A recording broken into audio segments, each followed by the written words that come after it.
seja bem-vindo ao Poder em Cena. A partir de hoje, nós teremos todas as semanas entrevistas que vão mostrar pessoas que influenciam a sua vida, pessoas de importância na nossa sociedade e que influenciam a nossa vida, a vida de todos os cidadãos. E para começar o nosso programa de hoje, nós vamos entrevistar o vereador e também jornalista Gustavo Protásio, que está aqui para conversar com a gente. Gustavo, seja muito bem-vindo. Muito obrigado, Rodson, a você, a toda a equipe, por hoje poder estar aqui, tendo a oportunidade de falar nesse programa tão importante, Poder em Cena, que traz uma conotação realmente de falar com a população e trazer aquilo que a população precisa esclarecer. Muitas coisas que às vezes as pessoas não entendem e a gente aqui fala para trazer de fato um esclarecimento. E Gustavo, para a gente começar, como você vê o atual cenário político do país? Você participou recentemente da caminhada com o Nicolas, né, Nicolas Ferreira. Como você vê esse atual cenário político? Olha, Rodson, eu vejo o atual cenário político do país de uma forma muito ampla, preocupante. Por quê? Porque nós temos hoje uma situação em que as coisas no país, infelizmente, não estão melhorando, estão piorando. Hoje, por exemplo, a pessoa que é assalariada vai ao supermercado, ela não consegue comprar tudo aquilo que talvez ela deseja. Ela tem que ficar selecionando, conferindo o preço na prateleira, porque ela não consegue levar todos os produtos que ela queria e talvez mal consegue fazer a cesta básica. As pessoas estão com dificuldade no acesso à saúde, isso não só a nível nacional, mas a nível regional e municipal, estadual falando. Então, de fato, eu vejo hoje o Brasil, o nosso país, de uma forma muito preocupante. Quando você pega, por exemplo, os últimos casos, os últimos escândalos de corrupção que a gente viu agora, por exemplo, do INSS, que foi o roubo aos aposentados, e que até o momento não teve um desfecho significativo do ponto de vista da justiça do nosso país. Nós temos agora a questão do Banco Master, escândalos e mais escândalos envolvendo ministros, envolvendo o judiciário. Então isso tudo traz uma preocupação. Enquanto as coisas estão acontecendo lá em Brasília, onde eu estive na semana passada e sempre visito em busca de recursos, aqui na ponta a população sofre muito. E às vezes quem pensa que aqui no município não tem gente passando necessidade é porque não conhece a realidade dos bairros mais periféricos. Eu, por exemplo, recebo todos os dias pedidos de ajuda das pessoas. A gente tem uma ótima parceria com as associações aqui da nossa cidade que fazem esse serviço assistencial. Então é preocupante quando você olha e vê que a vida do brasileiro não muda, não consegue melhorar. Porque a questão social, olha só, por exemplo, a nossa cidade tem muitas vagas de emprego, muitos empresários precisando de mão de obra. Mas quando você olha para a mão de obra em si, não tem.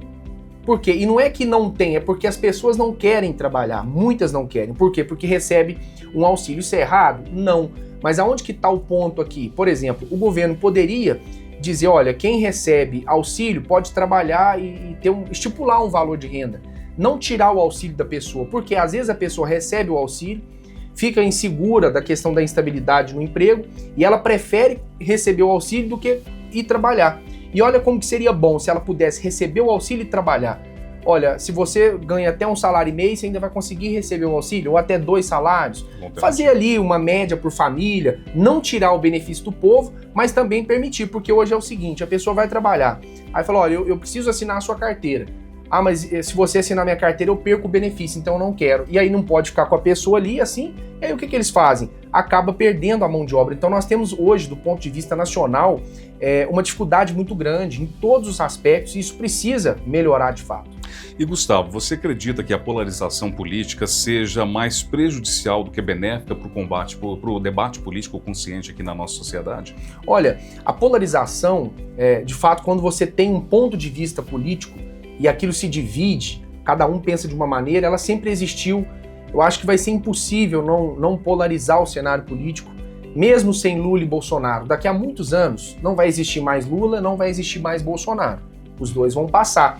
Assim como passou Fernando Collor, Itamar Franco, assim como passaram vários outros presidentes aí do passado. Lula, Dilma, passou. Então vai passar. Só que haverão outras figuras que vão representar essa ideologia da direita, a ideologia da esquerda, aqueles que ficam mais ao centro-esquerda ou ao centro-direita.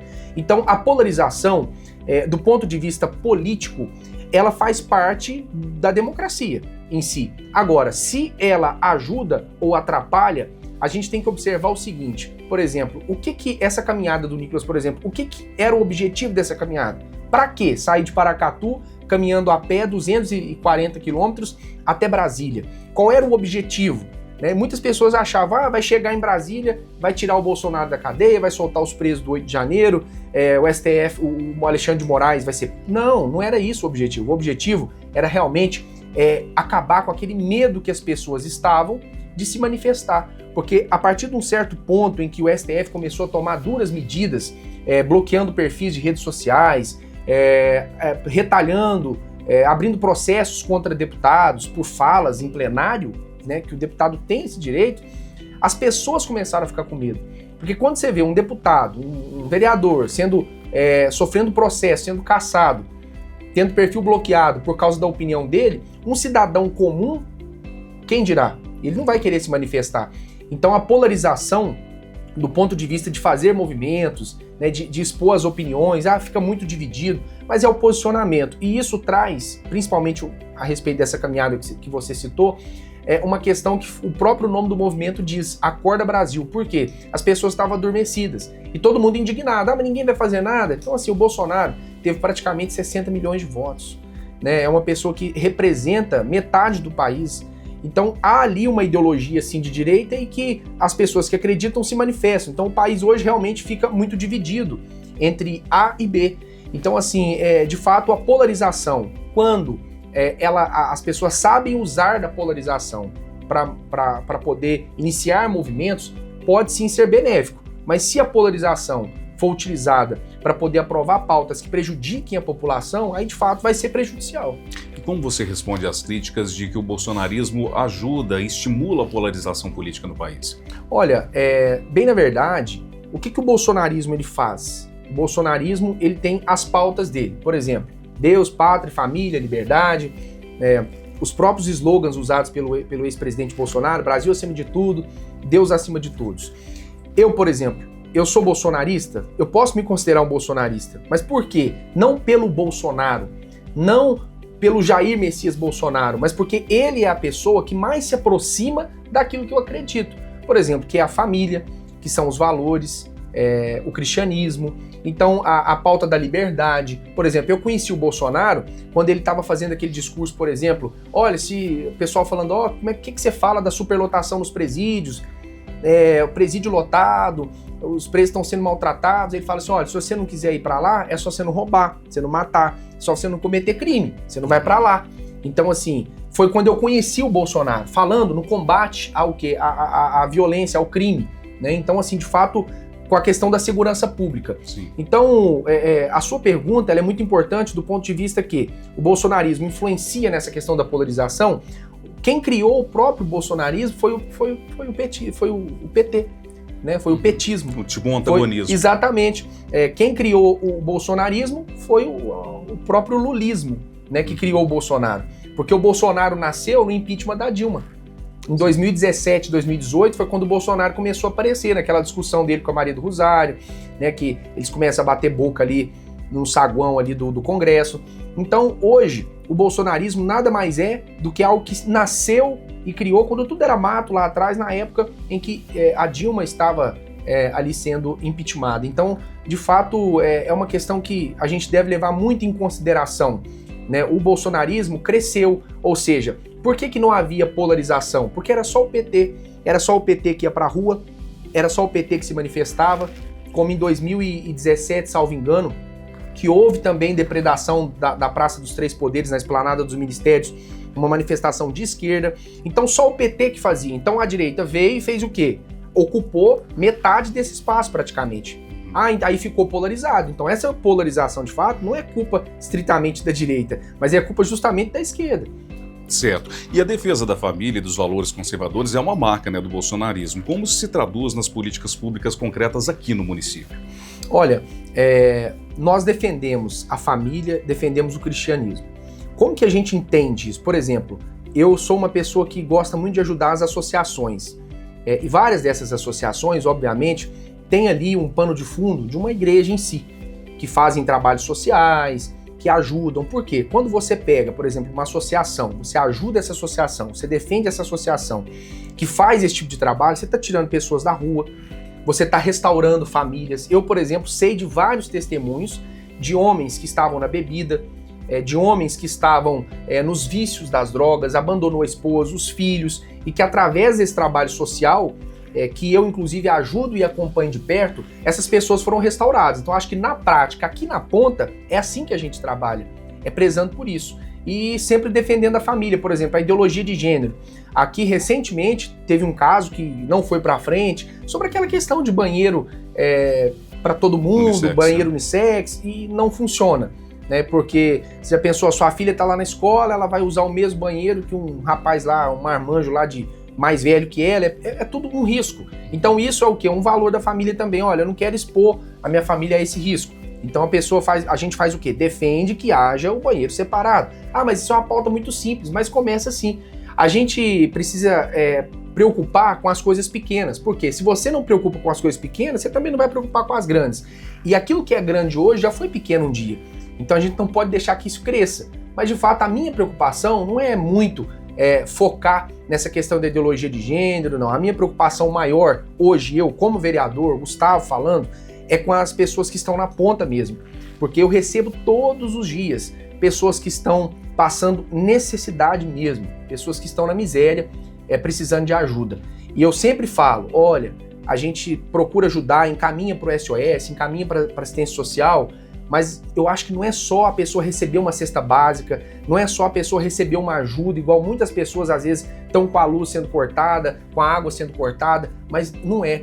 Não é você dar o peixe, é você ensinar a pessoa a pescar. Eu acho que esse é o objetivo, através de cursos profissionalizantes. É por isso que eu sou um grande parceiro da Associação Comercial Empresarial, fui um dos vereadores que mais destinou recursos para lá. Por quê?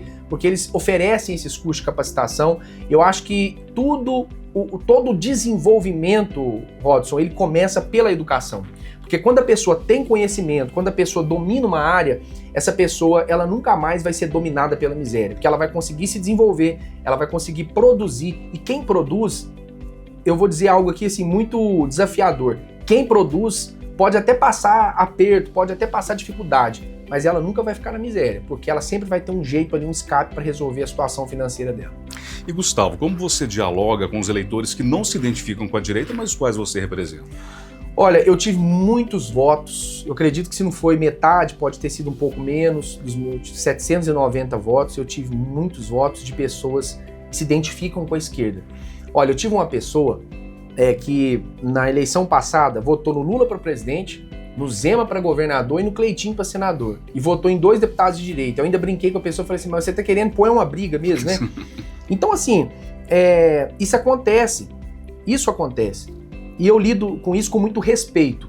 É claro, tem pessoas que ofendem. Por exemplo, eu recebi áudios que eu nem gostaria de mencionar, mas eu falo, de uma pessoa dizendo o seguinte, olha, devia ter caído raio na sua cabeça. Por exemplo, pessoas que convivem comigo no dia a dia. Agora pensa bem, eu sou pai de 2 crianças, uma de 3, uma de 5 anos, tenho a minha esposa, tenho a minha família. Será mesmo que essa pessoa deve desejar a minha morte só porque ela não concorda com a política e com aquilo que eu defendo?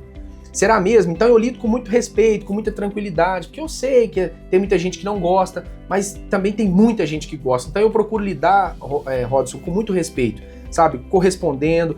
E outra coisa, eu nunca tento mudar a cabeça da pessoa. Olha, tá errado, Bolsonaro é isso, que não sei o que aquilo. Eu simplesmente respondo que respeito a opinião da pessoa, mas não fico ali gastando meu tempo tentando converter aquela pessoa. Porque eu acho que essa conversão, ela vem a médio, longuíssimo prazo e através dos comportamentos, das atitudes e justamente com a política efetiva. Eu acho que é isso que muda, sabe? O pensamento da pessoa. Porque eu fiz uma pergunta recente agora, eu estava em Belo Horizonte conversando com um amigo, ele inclusive é da esquerda, e eu falei para ele assim, você vota no Lula? Voto. Você acha que os criminosos votam em quem? No Lula. A pessoa que faz isso, no Lula. Então você também vota. Então, tipo assim, o que mais aproxima dessa ideologia. Eu não estou dizendo que o Bolsonaro é santo, que a direita é santa, porque dentro da direita existem corruptos, dentro da direita existem pessoas que fazem as coisas erradas. Ninguém está pregando aqui que a direita é santa, que quem não é da direita não vai para o céu, não tem nada a ver. Não estou misturando aqui, colocando tudo no mesmo balaio, não. Porque de tudo na vida tem o bom e tem o ruim. O médico tem o bom e tem o ruim. Todo profissional, o político tem o bom e tem o ruim. Então, assim, tudo na vida tem o bom e tem o ruim. Então, de fato, quando você olha para a política, eu falo de fora para dentro, a gente tem que entender isso também, porque às vezes as pessoas, olha, o próprio Nicolas falou isso, colocam ali uma imagem messiânica, você vai ser a salvação do país. Longe disso. Nós somos homens que temos as nossas necessidades, temos as nossas fraquezas, e a gente tem que entender que nós somos limitados, a gente tem até um certo ponto onde a gente pode ir. E às vezes é aí que entra aquela sensação de impotência. Eu mesmo, muitas das vezes, já me deparei com situações que eu não consegui resolver. Então, poxa vida, é isso que a gente tem que interpretar e entender. Então eu procuro lidar com muito respeito com aquelas pessoas que não concordam comigo, e eu nunca vou conseguir agradar todo mundo, né? O Cleitinho sempre fala isso, fala, Jesus foi e é perfeito e não agradou a todos, não sou eu que vou agradar. Então, assim, de fato eu não vou conseguir, e nem é preciso agradar a todos. Por exemplo, eu tive 790 votos numa cidade que tem mais de 30 mil eleitores praticamente, 30 mil votos válidos. Então, eu não tenho que agradar a todos. E outra coisa, o político, Rodson, o bom político é aquele que tem posicionamento. Não adianta eu querer ficar em cima do muro para tentar passear dos dois lados. Não adianta. O político tem que ter posicionamento. O povo não gosta de político morno. Ou você tem um lado, ou você não tem. Ah, mas eu sou de centro. O que for certo eu tô, o que for errado eu tô. Você tem que ter posicionamento. O povo gosta de político que tem posicionamento. É por isso que tanto o Lula quanto o Bolsonaro teve a expressividade de votação que teve. Porque o Lula tem o posicionamento dele e o Bolsonaro tem o posicionamento dele. E nenhum outro político conseguiu emplacar entre eles. Por isso que fica só nisso. Lula, Bolsonaro. Por quê? Porque ninguém se posiciona. Não há aquele posicionamento que represente de verdade a maior parte daquela população. Gustavo, falando um pouco aqui da nossa realidade, quais as principais deficiências, os maiores desafios que você vê hoje aqui no nosso município? Olha, primeiramente, eu acho que a minha maior preocupação hoje, aqui no município de Campo Belo, é com a saúde, especificamente no tratamento contra o câncer. Eu estou numa luta para tentar, junto com outras figuras públicas aqui da nossa cidade, trazer oncologia para Campo Belo. Campo Belo hoje, quando você visita Divinópolis e vai no Hospital São João de Deus e em outras instituições lá que atuam no combate ao câncer, Campo Belo e Arcos fica sempre brigando ali na primeira e segunda posição. Então é muita gente que faz tratamento oncológico e essas pessoas sofrem demais, Rodson. Muitas das vezes saem daqui em ônibus, micro-ônibus, carro, com muitas outras pessoas, faz lá o tratamento de manhã e tem que ficar até o final do dia para voltar. Às vezes sentado no meio-fio na calçada, sem um local adequado, debaixo de sol, de chuva, muitas das vezes sem uma alimentação adequada. Ou seja, a pessoa já está sofrendo com a questão do câncer, no tratamento oncológico, as questões psicológicas, físicas, a imunidade, e ainda tem que ficar sofrendo lá o dia todo aguardando para voltar. Então é muita humilhação. Então se a gente traz para cá o serviço oncológico, além da gente dar um tratamento mais digno para as pessoas que estão no tratamento, automaticamente isso também melhora a economia do nosso município, porque outros municípios circunvizinhos virão para poder participar aqui desse tratamento e fazer de fato o acompanhamento aqui no nosso município. Isso vai gerar emprego, vai gerar renda automaticamente. Claro que não é uma coisa boa, a gente não deseja isso para ninguém, óbvio, mas automaticamente uma coisa puxa a outra. Então facilitaria muito a vida dessas pessoas. Esse é o principal ponto que me preocupa aqui na nossa cidade. Agora, é claro que uma outra preocupação minha, e resumidamente falando, é a questão econômica. O nosso município entra janeiro, nós não temos uma agenda cultural. Isso não faz sentido. Por exemplo, o que eu sei que vai ter? Vai ter o carnaval, dia 1º de maio costumam fazer a festa do trabalhador, tem uma corrida rústica, brinquedo para criança, costumam fazer o festival gastronômico e setembro tem show no Parque de Exposições, que é aniversário da cidade. E Natal decoram a praça. Só. Mas não tem uma agenda cultural, não tem nada programado. Nós temos, podemos fazer evento de veículos antigos, encontro de motociclistas, encontro de feiras, por exemplo, de moda, e várias outras coisas, como por exemplo faz o Rodrigo, que eu também ajudo ele lá do Apuração Minas, a questão da feira, do desfile da consciência negra, isso. Que faz lá da beleza negra. Então, assim, a gente pode organizar, fazer uma reunião, sentar e falar, ó, a nossa agenda cultural pega de janeiro a dezembro e todos os anos a gente cumprir com essa agenda. Isso gera emprego, gera renda, economia para o município, movimenta a cidade. Nós não temos essa agenda. Campo Belo parece que fica parado no tempo. Eu era criança quando eu participei de uma festa de peão que teve aqui no rodeio, depois nunca mais teve. E tudo isso, mas para que isso? Tudo isso gera a economia. Então as minhas preocupações com a cidade hoje é isso. A nossa cidade parece que vai ficando parada no tempo. Você pega Campos Gerais, que está aqui a poucos quilômetros de Campo Belo, depois de Boa Esperança, lá tem uma agenda cultural magnífica, uma cidade, diga-se de passagem, pequena. E Campo Belo, que tem um potencial gigante. Nós estamos aqui a 60 quilômetros da Fernão Dias, e a gente não consegue propor essa agenda cultural. Então assim, mas você já propôs? Sim, mas depende do executivo. Então a gente está trabalhando nesse aspecto aí também. Então esses 2 pontos são os pontos que mais me preocupam. Aqui são vários, né? Eu destaquei aqui os 2 que mais me preocupam e que a gente precisa trabalhar. E Gustavo, você está à frente de uma carreata que será realizada no próximo dia 31, chamada Acorda Brasil. Como essa manifestação vai acontecer e qual que será o objetivo dela?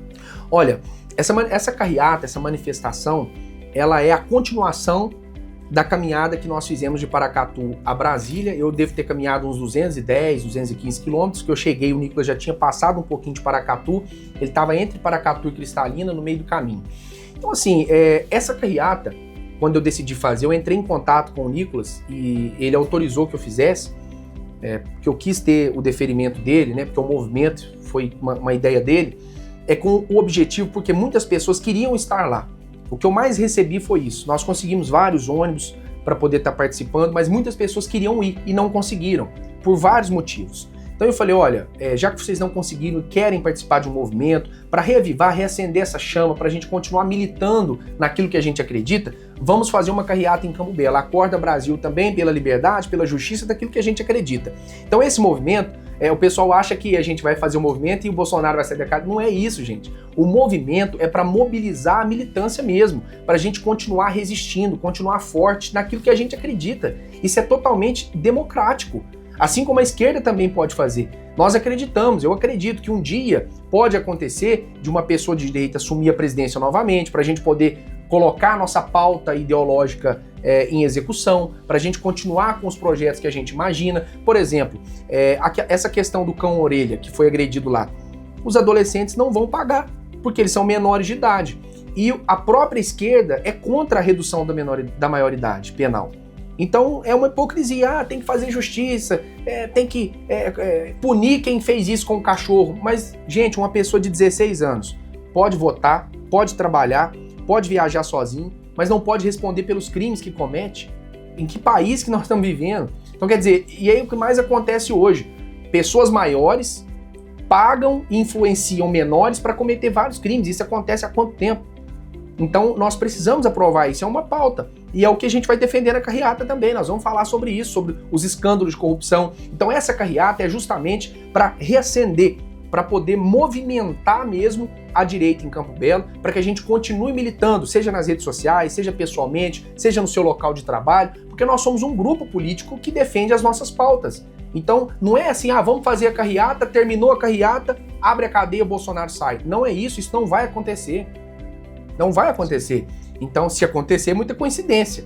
Mas não vai, e não é esse o objetivo. O objetivo é a gente defender. Por exemplo, eu não defendo depredador, eu não defendo vândalo. Eu só penso que, por exemplo, você pega a Débora do Batom, que foi a menina que escreveu Perdeu o Mané na estátua do STF. Ela pegou 17 anos de cadeia. Só porque ela escreveu Perdeu o Mané na estátua, que foi uma fala do ministro Barroso, lá nos Estados Unidos, quando alguém o questionou, ele olhou para trás e disse, perdeu, mané. Ela escreveu isso na estátua. Tá certo? Não, mas 17 anos, enquanto ela pegou 17 anos de cadeia, você vê aí mafiosos, criminosos, de organizações, de facções criminosas conhecidíssimas no país, que estão livres, ou que pegam 6, 5 anos de cadeia e ainda semiaberto, começa a cumprir um ano fechado, semiaberto, tá na rua. Então, assim, é isso que nós estamos falando exatamente disso, de dosimetria das penas, separação, é o que o próprio Código Penal prevê, que a pessoa pague por aquilo que ela fez. Não, então se você escreveu, perdeu o mané na estátua de batom, não é algo tão grave, você não quebrou a estátua, você vai pegar aqui 1 ano, 2 anos, 3 anos, agora 17 anos. O cara que achou a bola da Copa do Mundo lá no Congresso, com o autógrafo do Neymar, ele pegou a bola, devolveu para a polícia, ele pegou acho que mais de 15 anos de cadeia. Tem família em casa. Então, assim, o que eu quero é que eles paguem pelos crimes que eles cometeram, mas de forma justa, que a pena seja aplicada dentro do que a dosimetria prevê, não exacerbadamente como está acontecendo. Então é isso que a gente está defendendo. Ah, você está defendendo quem quebra? Não, quem quebra tem que pagar. Quem quebra tem que pagar e a gente defende isso, não defende vândalo, não defende criminoso, mas o que a gente quer é que a pena seja cumprida, é que a dosimetria seja levada em consideração. Gustavo, gostaria então que você deixasse suas considerações finais aqui no nosso programa. Rodson, eu quero agradecer muito a você por esse convite, fiquei muito feliz de poder estar aqui hoje participando desse programa tão importante e dizer que amanhã nós faremos então essa carreata, né, a partir das 10 da manhã, concentração na Praça do Museu, pela liberdade, pela justiça e por aquilo que nós acreditamos. Nós não somos melhores do que ninguém, nós não somos santos, nós não estamos aqui para pregar a perfeição, porque só Jesus Cristo foi perfeito. E a gente quer, de fato, fazer uma manifestação pacífica, uma manifestação que possa reavivar, acordar as pessoas para que a gente continue defendendo e debatendo aquilo que nós acreditamos ser, de fato, o caminho correto. Só isso que a gente deseja. No mais, eu agradeço a você, a sua equipe que está aqui também trabalhando e deixar esse convite estendido à população e a gente continua à disposição. Durante todo esse período que eu estive na caminhada, eu não deixei de atender a população, eu respondi várias mensagens, fiz várias ligações e a gente segue o nosso trabalho. Segunda-feira, dia 2, volta às reuniões ordinárias da Câmara e a gente segue representando e trabalhando por Campo Belo. Muito obrigado. Olha, eu conversei com o jornalista e vereador aqui de Campo Belo, Gustavo Protásio. Muito obrigado, Gustavo, pela sua presença no programa de hoje. E na semana que vem, nosso encontro já está marcado em mais um Poder em Cena.